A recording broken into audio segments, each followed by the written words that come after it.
Since these beginnings, example after example of ordinary people filled with the Spirit and thrust into nations can be seen in the lineage of Church of God World Missions. Described as a saintly woman, Maria Atkinson started the Church of God in Mexico, her homeland, in 1932. She was a faith-filled and fervent evangelist. She left instruction for her tombstone to be inscribed, "No doubts here." Herman Lauster, born in Germany but ministering in Maryland, presented himself to the mission board as a missionary in 1936. By 1938, he was arrested by the Gestapo and imprisoned for preaching the gospel, but the Church of God had been established in Germany.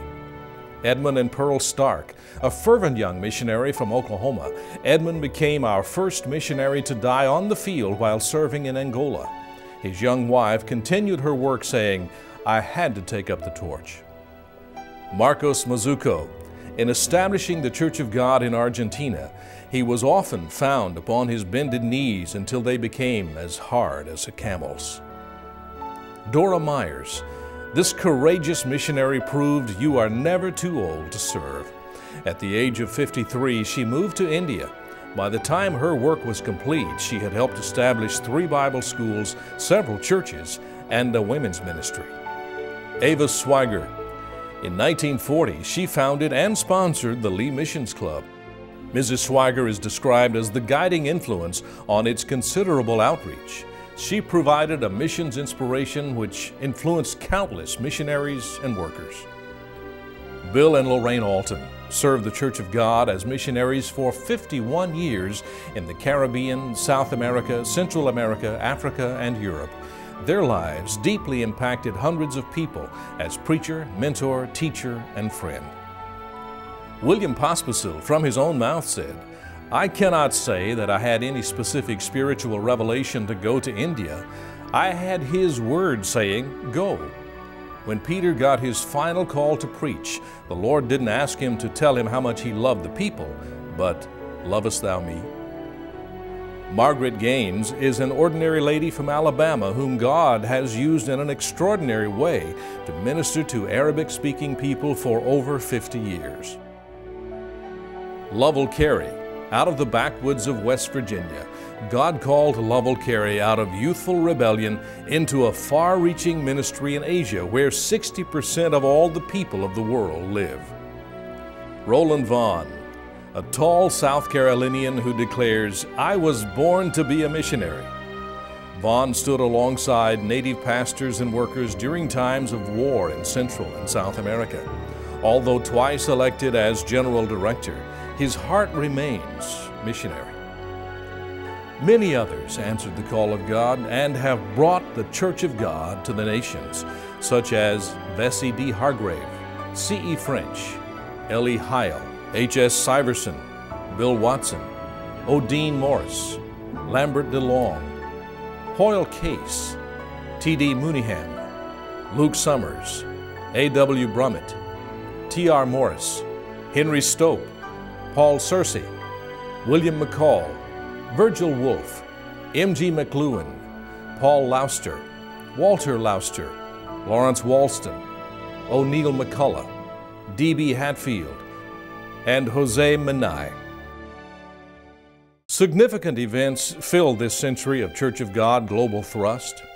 M.P. Cross was appointed the first full-time Executive Secretary of World Missions Department in 1942, and the first area superintendents were appointed in 1945. Training and discipleship for national workers began to take the forefront in 1947. Significant schools were started so that now students have become leaders, and rapid expansion of ministry and members has followed. 3 amalgamations loom large in the growth of the church around the world. First, in 1951, the Full Gospel Church of South Africa. Second, the partnership with Gereja Bethel, Indonesia in 1967. Thirdly, with the Romanian church, where seeds were planted as early as 1922.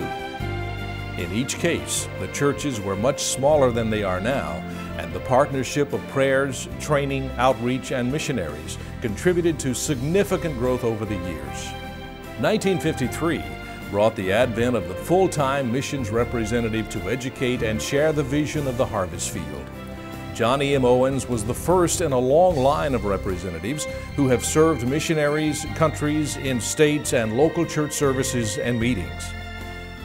In 1958, O.W. Poland of the National Sunday School Board launched the concept of Youth World Evangelism Action, the youth and children's mission outreach of the Church of God. As of 2008, YWEA has completed 47 projects including 16 Bible schools, 10 ministry training centers, and more than 20 churches. Over $28 million has been raised to assist in the world evangelization ministries of the Church of God. Women in the Church of God have been proactive in world mission support since the early days of the church. In 1977, women's ministries began to accept a national project. Since then, 7 projects have been completed ranging from educational to child care facilities. The way the Church of God sends out its missionaries was changed in 1988. No longer did the offerings, equal to 2.5%, pay a meager salary, but missionaries were given the opportunity to raise their support, which is equal to the salary of a pastor of a 50-member church in North America. Good people of the Church of God have responded in partnership with our missionaries to keep them working in the ripened harvest field. In 2004, the General Assembly passed a resolution emphasizing unreached people groups. This focus of those who have not heard the gospel looms important in the light of Scripture, revealing our responsibility to proclaim the gospel to all peoples.